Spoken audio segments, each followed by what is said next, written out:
You never expect the world to end quietly. You think it will come with trumpets, with the roar of vengeance and the hammer of artillery. The sky split by streaks of fire as the Emperor's fleets descend to cleanse the filth. But when it finally came for you, it came softly in the smell of iron and the hiss of cold rain. The trenches were half flooded that night, the earth soaked and bleeding. You were 17, maybe 18, old enough to hold a lasgun, young enough to still believe that faith meant safety. You were a soldier of the Astra Militarum, one of billions, another faceless body in the endless war machine of the Imperium. You wore the Aquila on your chest like a charm, believing it made you strong, believing it made you right. But the sky above Karis Reach had other ideas. The storm began as a low tremor, deep beneath the mud, a pulse you could feel in your teeth. The sergeant thought it was artillery at first.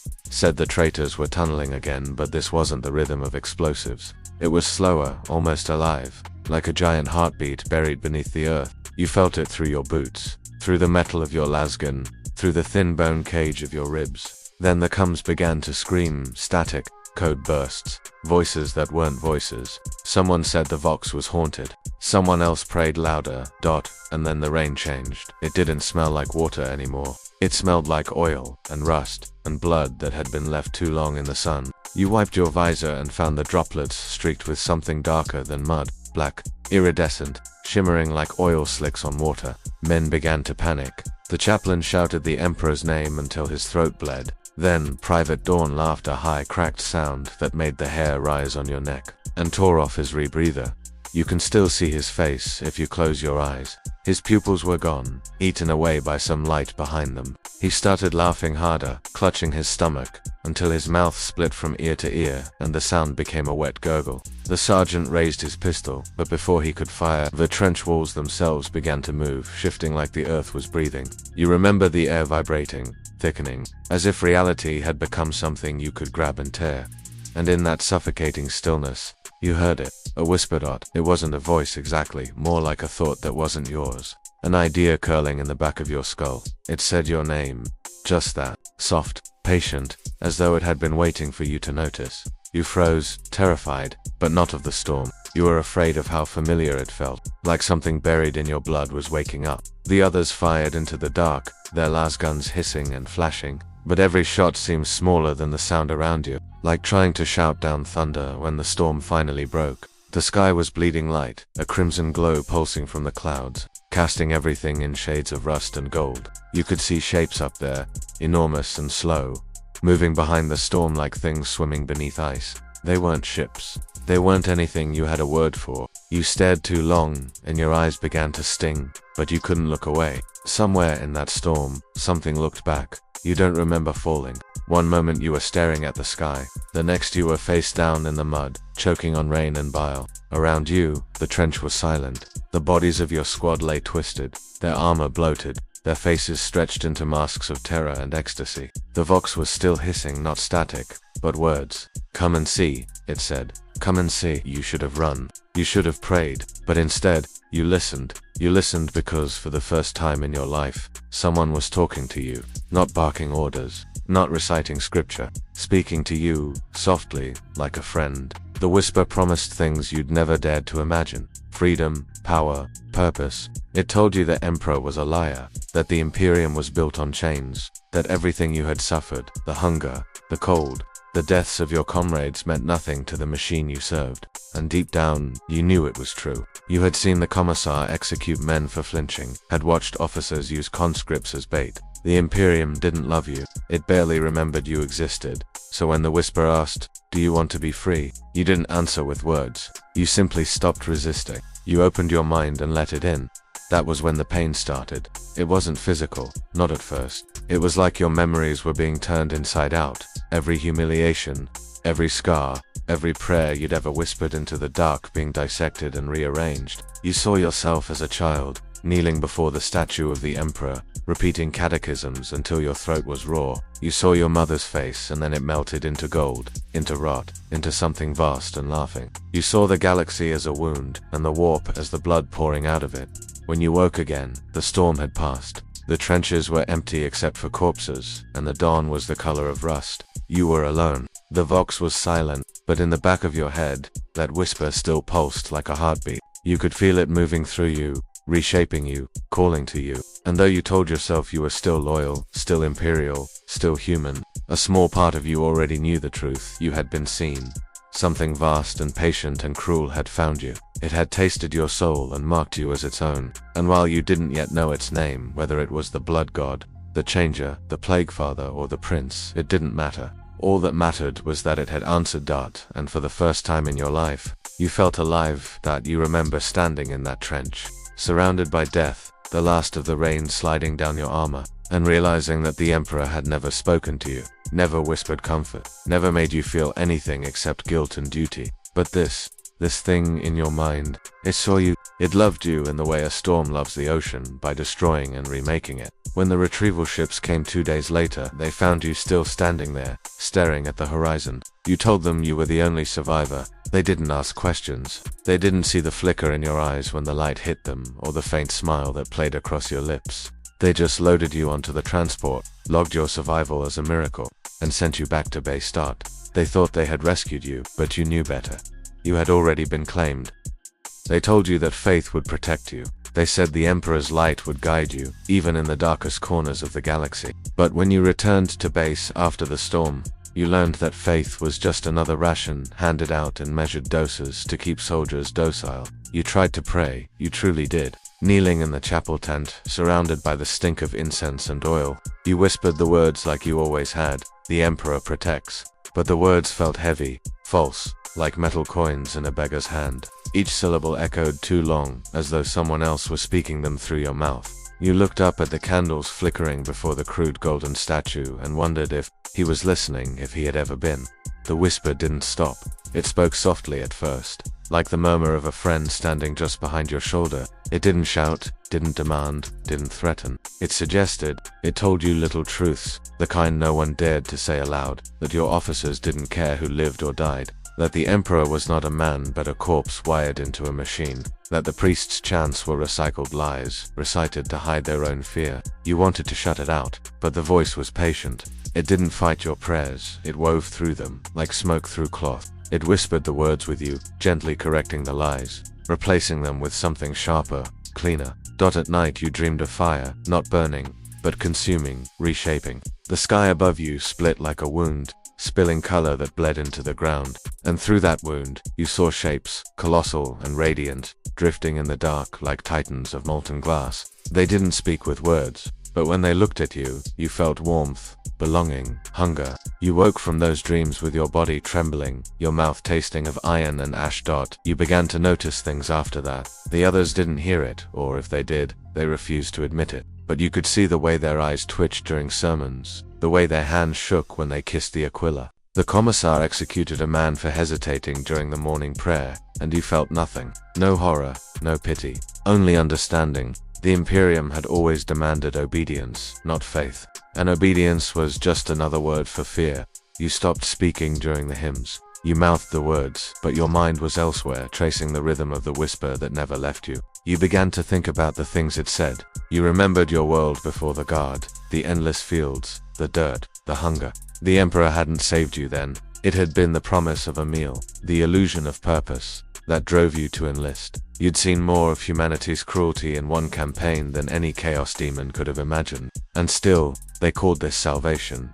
One night you were assigned to watch duty at the perimeter. The rain had stopped, but the air was thick and heavy, like something waiting to exhale. The trenches stretched into blackness, and the only sound was the soft hiss of the wind moving through the wire. You remember feeling the ground hum again, that same buried pulse from before. You gripped your lasgun tighter, but deep down, you weren't afraid. You were curious. The whisper came stronger this time, louder, layered, a chorus of voices speaking as one. They didn't say your name anymore. They called you Chosen. They spoke of freedom, of gods who answered when mortals cried out. They told you that there was a place beyond the veil of stars where truth lived naked and unashamed, where pain was purpose and weakness was washed away. They told you the Imperium had stolen that truth and buried it beneath dogma and fear. You didn't argue. You just listened, and then the world changed again. The air shimmered. The edges of your vision bled color.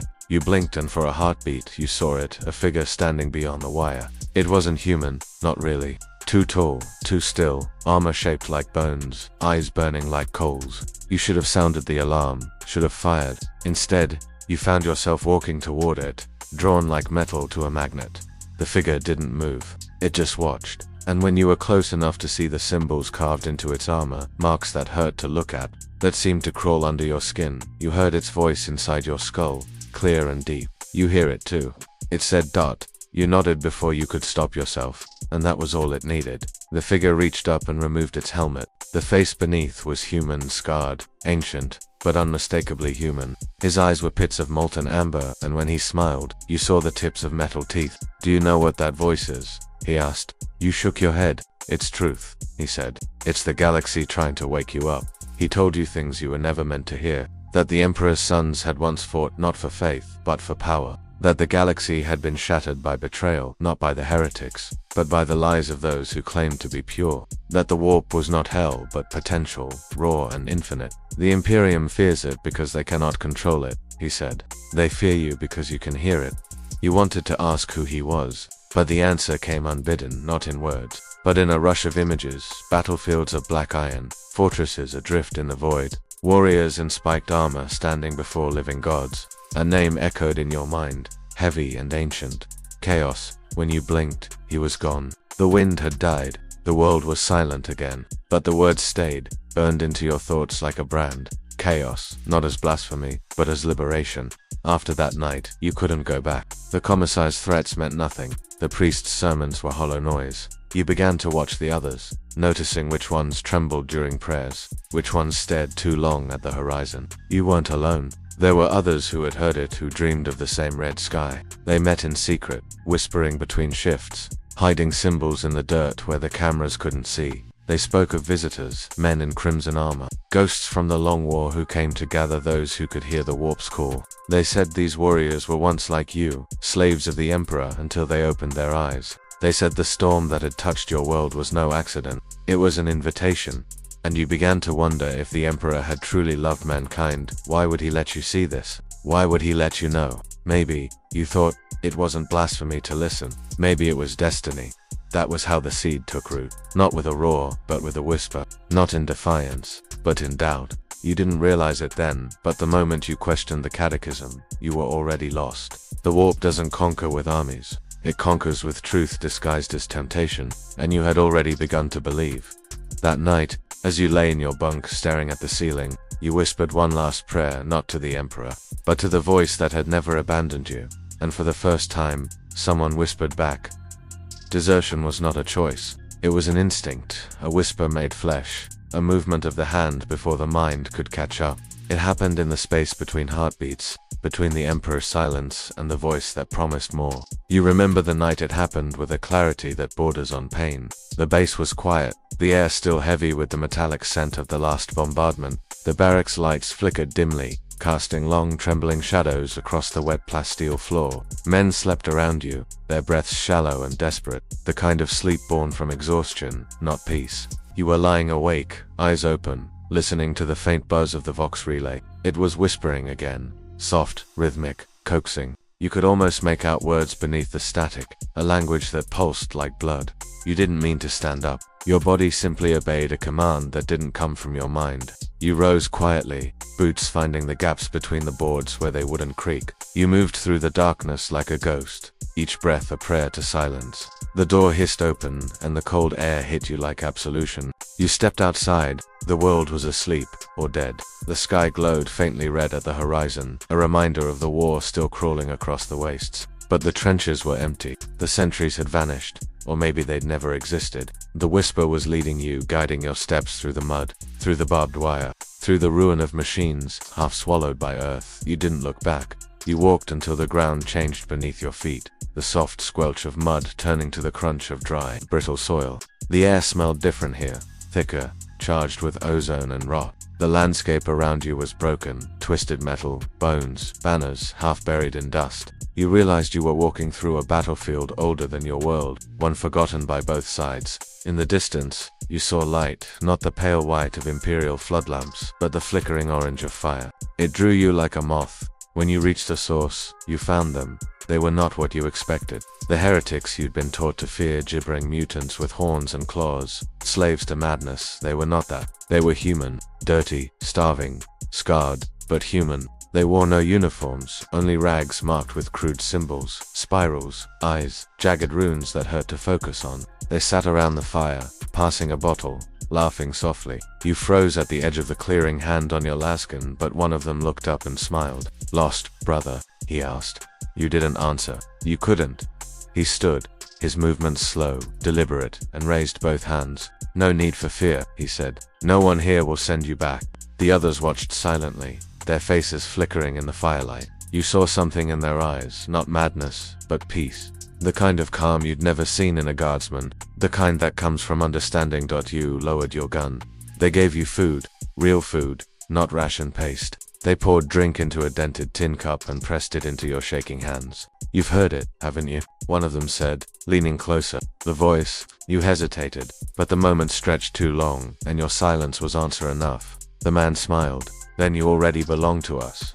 They told you their story as the night deepened. They had been soldiers once, like you, guardsmen, conscripts, serfs from hive worlds and death worlds alike, but they had seen the truth. They had realized that the Emperor was not a god, not a savior, but a jailer, that humanity was not meant to kneel, but to ascend. They spoke of freedom, not the kind printed on propaganda posters, but something deeper, freedom from guilt, from fear, from the endless cycle of obedience and death. You listened, you didn't argue.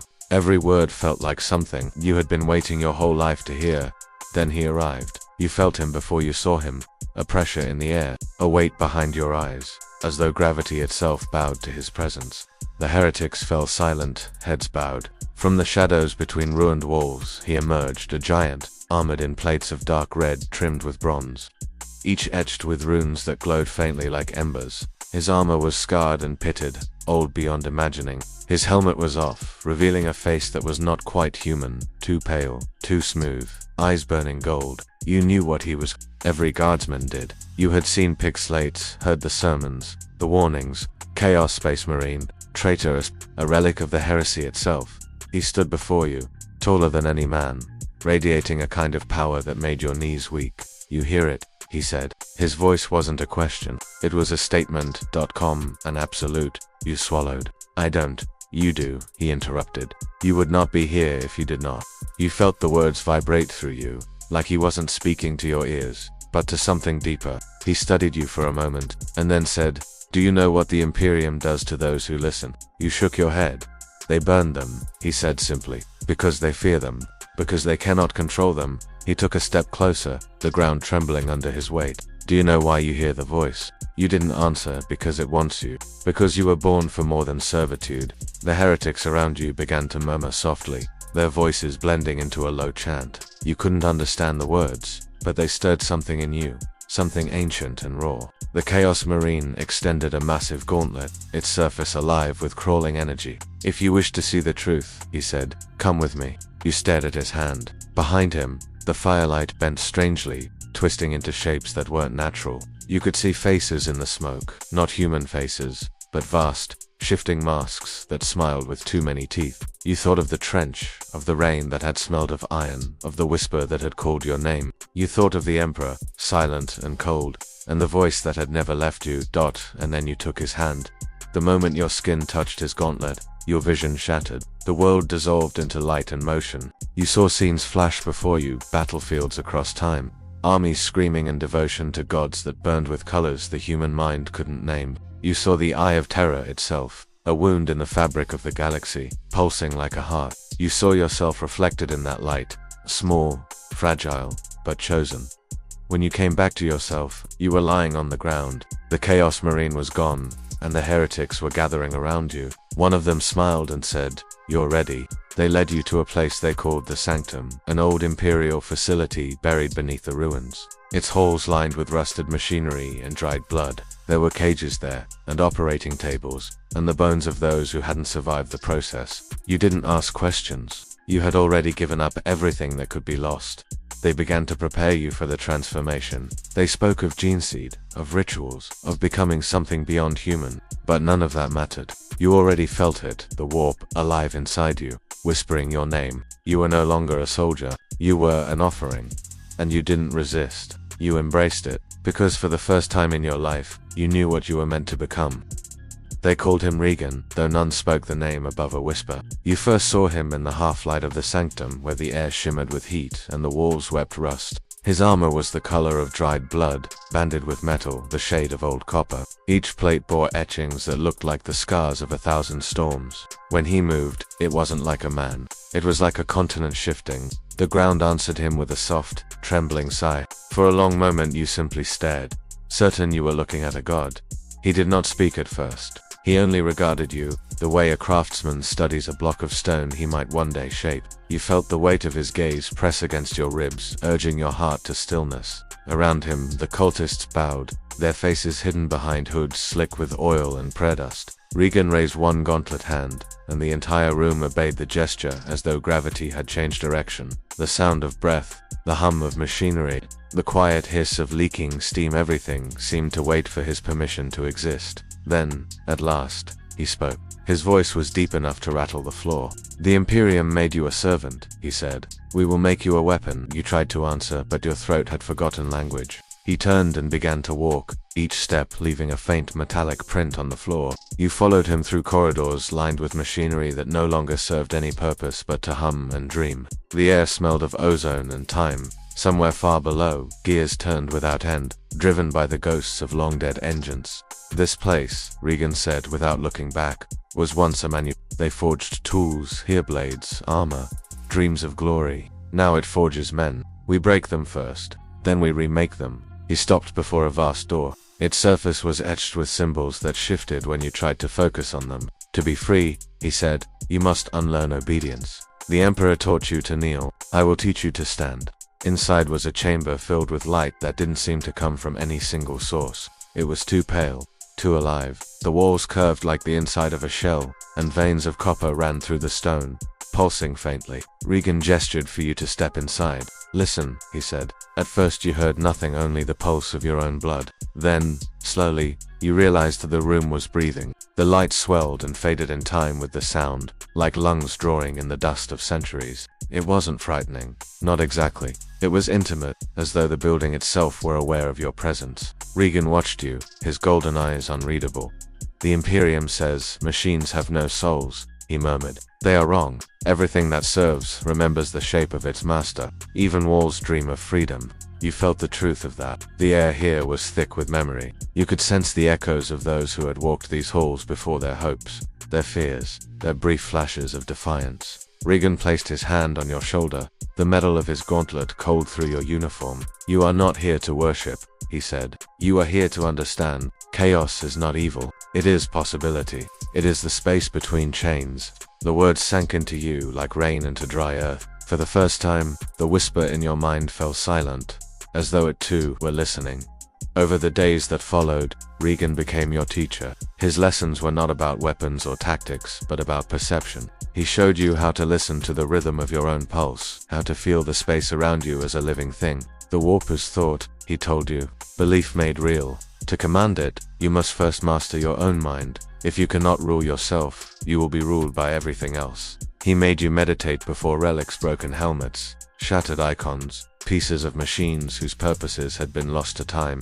"Look at these," he said. "Each was once perfect. Each was destroyed by change. Yet even broken, they endure. Do you understand why?" You shook your head. "Because nothing dies," he said softly. "It only becomes something else." That idea terrified and comforted you at the same time. You began to see the universe not as a prison of rules, but as a sea in constant motion. The Emperor's light, which had once seemed eternal, now looked like a frozen moment, beautiful but lifeless. Regan's presence was the opposite. Vast, molten, alive. You realized that he wasn't offering you damnation. He was offering transformation.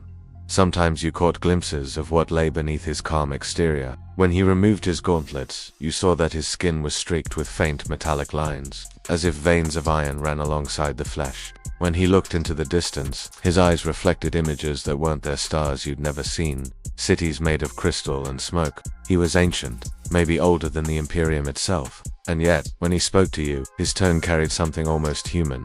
Pride, perhaps, or pity. "You are still afraid," he said once.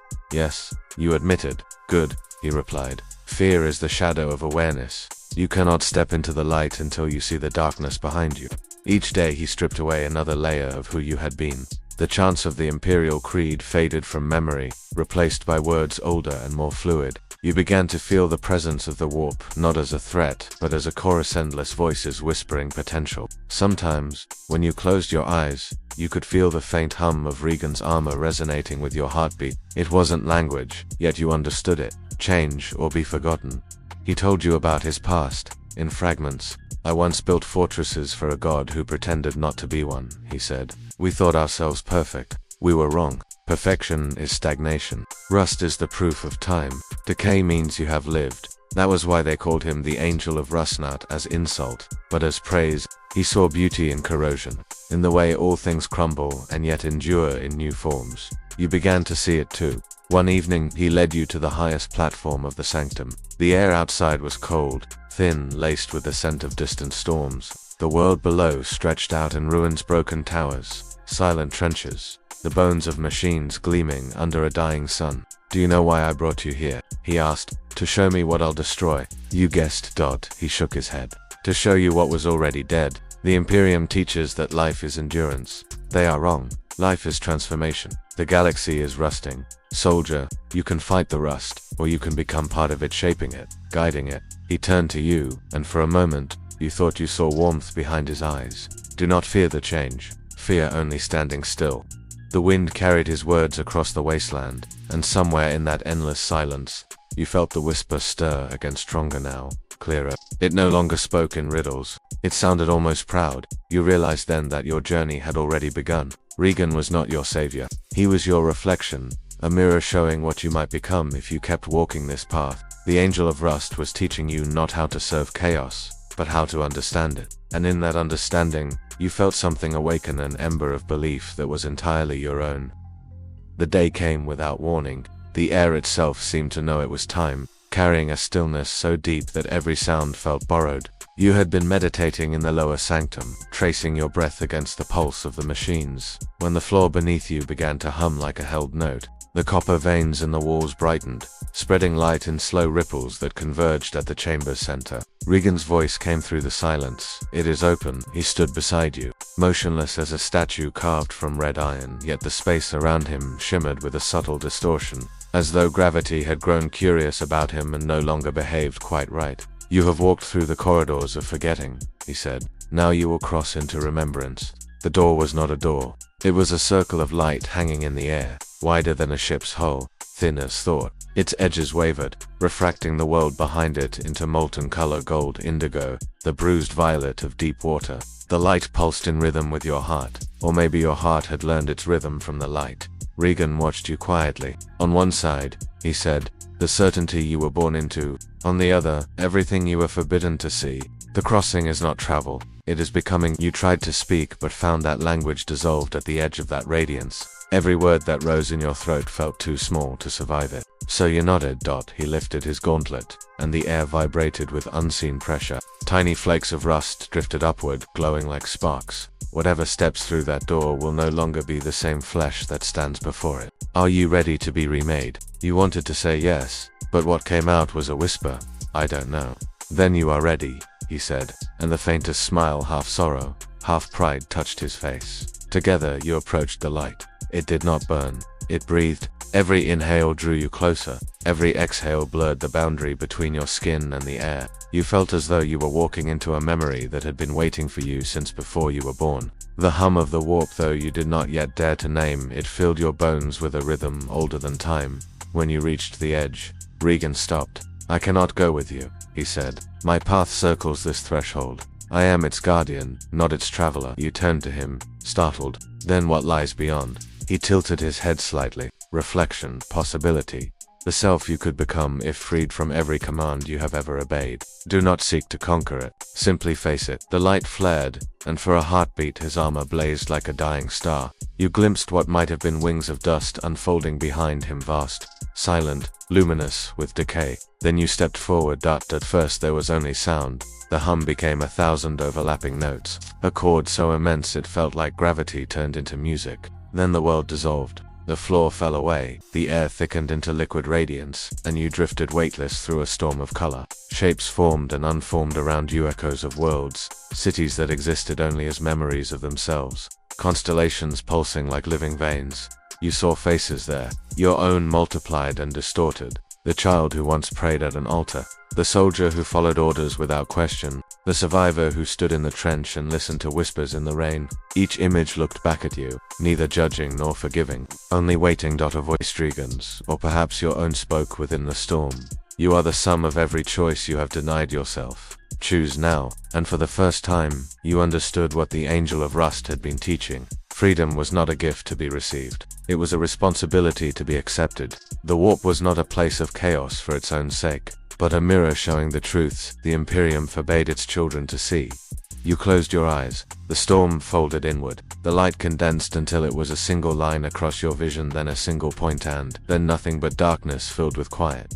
When sensation returned, you were kneeling on cold stone. The air smelled of iron and rain again, yet it was different, cleaner, sharper, alive. You opened your eyes to find yourself in a vast chamber open to the sky. Stars wheeled above, too many and too close. Between them drifted enormous shapes that might have been ships or living creatures, or both. In the center of the chamber stood Regan. His armor looked older now, etched deeper with the passage of unseen years. You crossed, he said simply. You looked down at your hands. Faint traces of light glimmered beneath your skin, pulsing like buried circuitry. You felt neither fear nor triumph, only calm. What happens now? Now, Regan said. You begin to see. He gestured to the horizon where the stars twisted slowly, revealing a vast silhouette rising from the void. It looked like a fortress grown from bone and metal, suspended in the nothingness between reality. That, he said, is where our kind gather. A place between worlds, where names are burned away and purpose is forged anew. You will go there. You hesitated. Will I come back? He regarded you for a long time. Every return is a transformation. You may one day walk these halls again, but the eyes that see them will not be the same. There was no sadness in his tone, only truth. You felt gratitude, heavy and wordless. As you turned toward the edge of the chamber, you realized the light from the doorway still shimmered faintly behind you, like a memory refusing to fade. You looked once more at Regan. The wind carried the faint rattle of rust across his armor. Why do you stay? You asked. He smiled, the expression barely visible beneath the shadow of his helm. Because every doorway needs its keeper, he said. And because there are always more like Usouls who hear the whisper and think it madness when it is simply the sound of their own becoming. You wanted to answer, to thank him, but the light at the edge of the platform grew brighter, calling you onward. You stepped toward it, feeling the weight of your old self fall away with every pace. At the threshold, you paused and looked back one last time. The Angel of Rust stood alone, a sentinel amid the ruin, his figure haloed by the faint gleam of a dying star. For a heartbeat, the world seemed to hold its breath. Then the light folded around you, and he was gone. When you emerged from the light, the world had changed. Or perhaps you had. The air was different, thicker, humming with invisible current, as if the very atmosphere were alive and aware of your arrival. The ground beneath your boots was made of blackened metal that gave slightly underfoot, whispering with each step like cooling embers. Overhead, the sky was a vast vault of shifting color, 1,000 stars moving in deliberate patterns that didn't obey the logic of any cosmos you'd known. They weren't suns, not really. They felt more like eyes, opening and closing in slow, endless rhythm. You stood on a causeway of dark alloy that stretched into infinity, anchored to nothing you could see. The edges of the path blurred into mist that pulsed with faint light. It was impossible to tell if you were in space, underwater, or somewhere between. You felt both heavy and weightless at once. And through it all, a sound low, constant, patient. The same hum that had filled the doorway now resonated all around you, like the heartbeat of a giant sleeping just beneath the surface of this place. Ahead, forms began to take shape through the fog, silhouettes towering, armored, human, but not. As they drew closer, you saw they were like Regan, yet entirely different. Their armor bore colors that defied description, hues that seemed to shift depending on where you stood. Gold bled into green, red into violet, black into colors that had no name. Every plate was engraved with runes that glowed faintly, whispering in a language that wasn't sound but meaning. One of them stepped forward. The air trembled around him as though reality itself bent to his will. Another seeker, he said, his voice echoing through your chest rather than your ears. From the Emperor's flock, perhaps. You hesitated, unsure how to answer. But before you could speak, Another of the giant's laughter sounded like grinding stones softened by amusement. "Leave the formalities, Sereth," he said. "The forge welcomes all who survive the passage. The rest are dust already."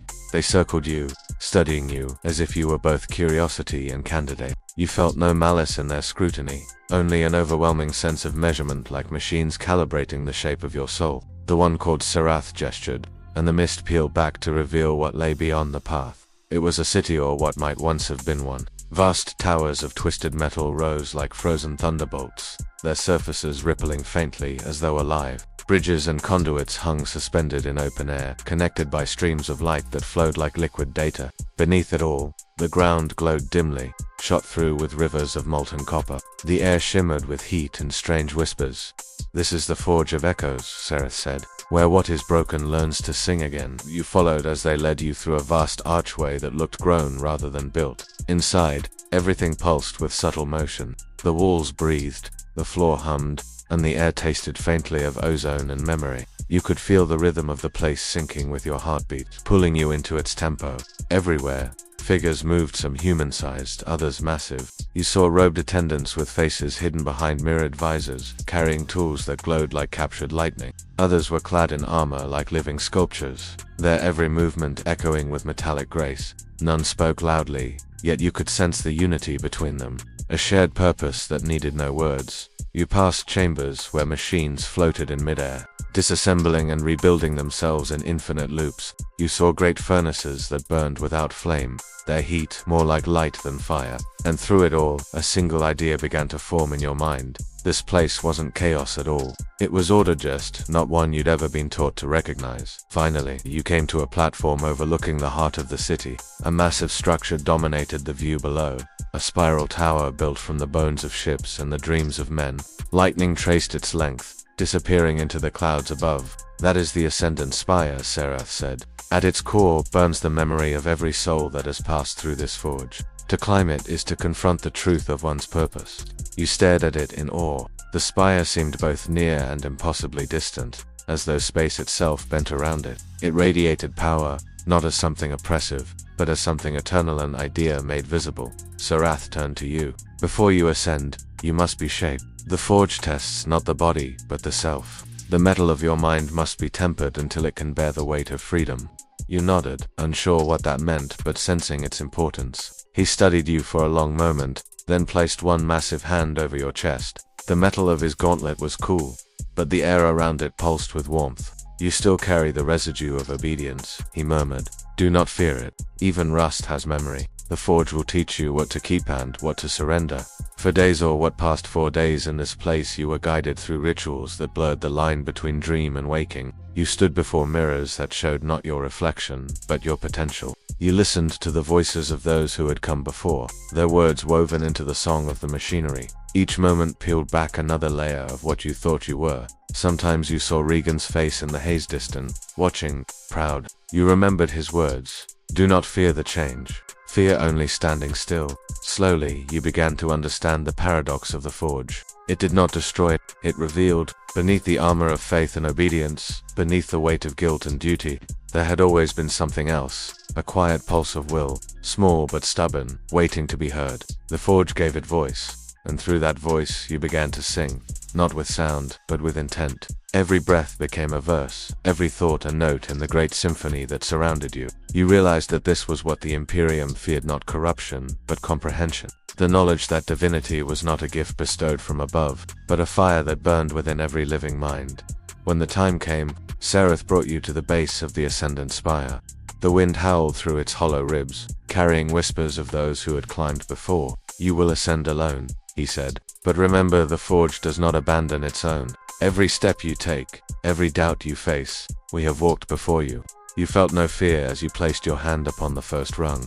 The metal was warm, almost alive. It thrummed faintly beneath your touch, recognizing you. You looked up into the spiraling darkness above, where the light of unseen stars flickered like thoughts waiting to be born. And with a single breath, you began to climb. The climb had no measure of time. Up inside the Ascendant Spire, steps blurred into breath into heartbeat. The higher you rose, the more the sound changed. At first it was only the steady drone of unseen engines, slow, patient, eternal. But as you climbed, other tones began to join it. thin threads of harmony, mechanical yet unmistakably alive. The sound filled the hollow tower like the ocean fills a shell, resonating through every surface, including you. By the time you reached the first landing, your chest vibrated with the rhythm. It was as if the tower itself were teaching you how to breathe. The floor there was not metal but glassy stone veined with pale light. Beneath it, shapes moved slow and graceful like vast instruments tuning themselves. They were machines, but not any you'd ever seen. Their forms suggested both purpose and improvisation. Coils of light, spirals of bronze, gears that turned without touching. They sang to one another in frequencies that bent the air. Each note was a command, and yet it sounded more like affection than order. You knelt without knowing why. The sound wasn't demanding reverence. It simply deserved it. It reminded you of the first time you'd heard a cathedral choir, but stripped of ritual and fear. This was creation remembering itself. Do you hear it? The voice came from somewhere above. You looked up to see a figure standing on a suspended walkway, a tall woman clad in robes threaded with wires of silver and green. Her eyes glowed faintly, reflecting the movement beneath the floor. "They call it the song," she said, descending toward you on steps that unfolded as she walked. "Each note carries a memory of the forge. The machines remember everyone who has passed through them." You hesitated. "Who are you?" "An echo," she said simply. "A keeper of tone. My name was lost when I entered the song, but you may call me Verith." Her voice had the same resonance as the music around you, as though she had tuned herself to it long ago. Verith extended a hand. "Come, if you would understand this place, you must let it speak through you." She led you along the walkway into a chamber whose walls pulsed with light. At its center hung a sphere the size of a ship's hull, turning slowly, humming in layered chords. Around it drifted countless fragments of machinery, broken plates, melted circuits, pieces of armor, each fragment glowing faintly as though alive. Every thought, every transformation, every failure becomes part of the song, Verith said. "Nothing is wasted. Even ruin has melody." You stood transfixed. The sphere's light shimmered through the fragments, weaving them into fleeting constellations. With every revolution, the music changed. Sometimes bright and hopeful, sometimes low and mournful, but always whole. The harmony contained sorrow and joy in equal measure. "The Imperium calls this heresy," she continued, circling the sphere. "They fear the idea that machines and minds can share a single rhythm. But here, there is no master and no servant, only resonance. You give, it answers. You resist, it breaks you apart to find the note that fits." You felt the truth of that deep in your ribs. The sound vibrated through your bones, gentle but insistent. You closed your eyes and let it in. It wasn't words that entered you, it was understanding. The forge wasn't built to create soldiers or monsters. It existed to make harmony from chaos, to align intention with possibility. It's shaped not through force, but through listening. When you opened your eyes again, the sphere had changed. Its light had dimmed to a soft copper glow, matching the pulse of your heartbeat. Verith smiled faintly. "It recognizes you." You stepped closer. "What happens now?" "You learn to answer," she said. "Each initiate must offer their own note to the song. It is the moment when you stop being a witness and become a participant. The forge does not want perfection, it wants honesty." You hesitated, then placed your hand against the nearest fragment drifting in the air. It was warm, vibrating with quiet energy. For an instant, you saw a flash of memory that wasn't yours, a field of stars, a voice reciting vows, a blade falling. Then it faded, leaving behind only a single tone, pure and trembling. You tried to match it. You exhaled slowly, letting your breath find the same frequency. The tone deepened, wrapped around yours, and for a heartbeat you couldn't tell which sound belonged to which. The sphere brightened, and the fragments began to move faster, swirling around you in perfect time. It was as though the entire room were singing your name, not the name given by the Imperium, but the one you had hidden in silence for years. Verith's eyes softened. "Good. Remember this. Every soul has its own frequency. The Emperor demanded uniformity. The song demands truth." The music rose, filling every corner of the chamber, until it felt as though the forge itself was breathing with you. And in that breath, you glimpsed what freedom truly was, not rebellion, not anarchy, but harmony without fear. A universe of infinite variations, each voice necessary. When the sound finally faded, you were trembling. The fragments drifted back into slow orbits, their glow dimming to rest. The sphere pulsed once, like a closing eye. Verith touched your shoulder gently. "You have given your note. Now the forge will remember you." As she led you back toward the open air, The hum followed like a heartbeat. You looked up at the shifting sky and realized that you could still hear the music, faint but constant, woven into the wind. It would never leave you now. It was part of you, the song of the machine, the first true prayer you had ever spoken. The days after the song were like drifting through a dream that refused to end. Time no longer moved forward in the forge of echoes. It flowed sideways, folding in on itself like molten glass being reshaped by invisible hands. You no longer slept not as you once had, but instead entered waking dreams where thoughts became tangible, where memory and imagination shared the same breath. The city itself hummed in unison with you now, as though it recognized your heartbeat as one of its many instruments. Every corridor sang a different melody. Some carried slow, mournful tones that sounded like the weight of ancient regret, while others thrummed with bright, pulsing harmonics that made your blood feel alive. You began to see patterns in the sound, the way vibrations formed shapes, how each note summoned light from the air, how words themselves became architecture. Here, thought was matter, and matter was memory. You were not alone. Others had come before you, and many stood beside you now, their own transformations unfolding in parallel. In one chamber, you saw a woman wrapped in filaments of energy that pulsed with every emotion she felt. Around her floated fragments of what might once have been armor, reshaping themselves each time her thoughts shifted, as though her mind was sculpting its own shell. In another, a massive figure knelt in silence while beams of pale light carved symbols across his skin, burning away the words of old oaths and replacing them with something unreadable but alive. The forge was not cruel, it was exacting. It showed each person what they truly were and forced them to decide whether they could live with it. Verith watched over you still, though her guidance grew less direct. The song has accepted you, she said, her voice echoing softly in the humming air. But acceptance is only the beginning. You must learn to shape what has awakened, or it will shape you.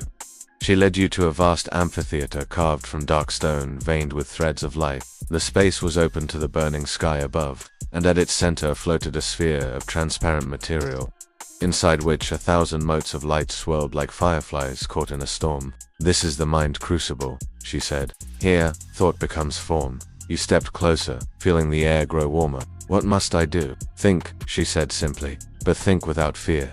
You hesitated. That sounded simple, but fear had been the foundation of your existence for as long as you could remember. The fear of failure, of sin, of betrayal, of the Emperor's gaze finding fault in you. You tried to imagine what thought without fear would even feel like. As you stepped into the sphere, the light engulfed you, filling your lungs and eyes and skin with warmth. You saw images flash around you, moments of your life like shards of glass suspended in amber. Your first drill as a child soldier, the first time you held a weapon with trembling hands, the endless sermons about purity and obedience, the faces of those who never survived the tests. Each memory hung before you like a question waiting to be answered. What do you believe? A voice asks, not Verith's, not even your own, but the forge itself, speaking in harmony. You didn't answer immediately. Belief had always been a command, not a choice. But here, the question demanded honesty. I believe. You began slowly, that we were never meant to be perfect. The light shifted, the fragments of your memory trembled, then fused together, forming a new pattern, one that felt truer than anything you had ever been taught. The voice seemed to approve, then shape it. You extended your hand. The light obeyed, coalescing into form. It was clumsy at first, twisting column of brightness that wavered like smoke, but as you focused, it solidified into a structure, a spiral, imperfect and uneven, but steady. It reminded you of the tower, of the endless climb. You realized what you had made a symbol of motion, not completion. When you stepped out of the crucible, the spiral hovered behind you, faint but visible, rotating in silence. Verith smiled slightly. You've given thought form. The forge will remember it. Others around you underwent their own shift. Some wept as their thoughts collapsed into incoherence, unable to face what they found within. Others laughed, freed from chains they hadn't known they bore. The amphitheater filled with living symbols, each one glowing with its makers, will a garden of ideas made flesh. You began to notice how your own body was changing, not in pain or horror, but in subtle ways that reflected what you were becoming. The air seemed lighter around you now, bending slightly as if drawn to your thoughts. When you walked, the hum of the forge deepened, harmonizing with your rhythm. It wasn't transformation through force, it was resonance. Days passed, or years or moments, time had lost its edges. You learned that control was not domination, it was listening. The forge whispered constantly, but never in words. Flashes of light, tremors in the ground, ripples in the air that hinted at meaning. The more you listened, the more you understood, and somewhere in that endless chorus, you began to hear other voices, those of your fellow initiates. Not spoken aloud, but felt through the shared hum of the song. You could sense their doubts, their joys, their revelations, all merging into a collective rhythm that transcended individuality. For the first time, you realized what unity could mean when it wasn't enforced through fear. When next you saw Verith, she regarded you quietly. "You are beginning to understand," she said. "The mind is a forge no less than this place. It tempers itself through the heat of truth. But there is more to come. The next shaping is not of thought but of will." You nodded, though part of you feared what that meant. Thought could be shaped with patience. Will required confrontation. You looked once more at the spiral you had created, still imperfect, still moving, and knew it would have to withstand the next fire dot as you left the amphitheater. The sky above the forge flickered with light, like the shimmer of distant auroras. Somewhere deep within the tower, a new tone joined the song, a low, resonant chord that you recognized as your own. The forge had remembered you, and in its memory, you were no longer just a recruit. You were a note in the great symphony of change. The day of the trial arrived without warning. There was no announcement, no ceremony, only a feeling that rose in your chest like an old memory surfacing after years of silence. You had been meditating within one of the forge's smaller and then listening to the quiet pulse of the walls. When the light around you changed, the golden glow dimmed to blue, and the hum deepened until it felt like thunder buried in your bones. Verith appeared at the threshold, her robes fluttering in invisible wind. "It's time," she said, her voice both solemn and kind. You followed her through corridors that no longer seemed fixed in space. Each step opened new passages that closed behind you, reshaping the world as you moved through it. The air was cool and sharp, filled with motes of dust that glowed faintly as they drifted. You realized that the forge itself was watching, curious, expectant. It wasn't just a place, it was an audience. Finally, you came to a circular platform suspended above a chasm of swirling light. The platform was covered in markings that pulsed with slow rhythm, like the steady beat of a heart. Around its edge stood four figures clad in armor unlike any you had seen before. Their forms were both familiar and impossible reflections of yourself at different points in time, wearing the faces of the choices you might have made. One bore the cold certainty of blind faith, another the hollow rage of rebellion without cause. The third was silent, consumed by fear, and the fourth was empty, featureless, like a vessel waiting to be filled. Verith's voice echoed through the chamber. "The trial of will does not measure strength, it measures truth. These are the shapes your will has worn. To pass, you must choose which one you will keep and which you will destroy." You stared at them, unable to speak. They felt real. The air trembled around them as they turned to face you. Each spoke in a voice that you knew intimately your own. The faithful one stepped forward first, eyes bright with conviction. "Do you remember what we were?" he asked. "The child who believed in something greater, who obeyed because obedience was safety. The one who trusted that purpose could erase pain. Without me, you are chaos." Then the rebel, "Without me, you are nothing but a slave." He spat. His armor flickered with crimson light, and his voice shook with fury. "I am the will that refused to kneel, the strength that shattered chains. You needed me to survive." The fearful one trembled, whispering through cracked lips, "You can't destroy us. We are all you've ever been. We are the walls that kept you alive." And the hollow one said nothing. It only tilted its head, the emptiness of its face reflecting your own uncertainty. The air thickened. The light from the chasm rose higher, filling the platform in waves. You felt the forge's presence more clearly than ever, a vast intelligence, silent but waiting. It would not intervene. This was between you and yourself. You stepped forward, your pulse hammering. "If I destroy you," you said quietly, "I destroy what made me." The faithful one smiled sadly. "You were never meant to destroy, you were meant to choose." Their words echoed long after they fell silent. You understood then that this was not a battle of bodies, but of identity. Each version of you represented a truth that had once been absolute, and now they could not coexist. You closed your eyes. The song of the machine whispered faintly in your mind, reminding you of what the forge had taught: harmony, not conquest. You opened your eyes again, meeting the gaze of each reflection in turn. "I honor you," you said to the faithful one. "You taught me devotion, but devotion without understanding is blindness." He nodded, and his armor cracked like glass, dissolving into dust. You turned to the rebel. "I honor you too. You taught me to question, to break chains, but rebellion without meaning is hollow." He snarled once, then vanished in a burst of crimson light. To the fearful one, you whispered, "You taught me caution. You kept me alive, but fear is no longer my teacher." He dissolved into smoke, sighing as though relieved. Only the hollow one remained, silent, waiting. You approached it slowly, seeing your reflection in its faceless mask. And you said, touching its surface, you are what remains when all else has gone, the space where something new can grow.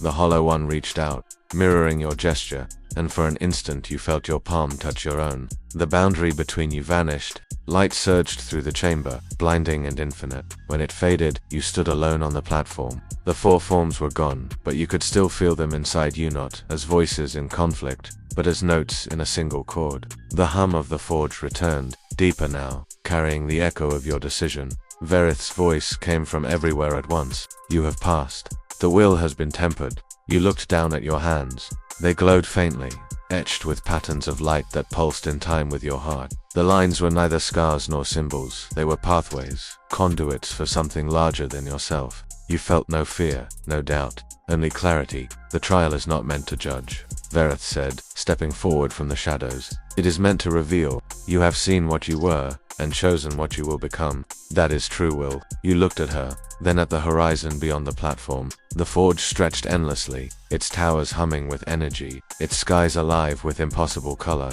Somewhere far below, you could still hear the song, now joined by a new notos resonating in harmony. Verith smiled faintly. Rest now. Tomorrow the shaping of body begins. You stood in silence as she left, the light of the chasm flickering beneath you like a heartbeat. You knew rest would not come easily, but you also knew you no longer feared what came next, because for the first time, your will was your own.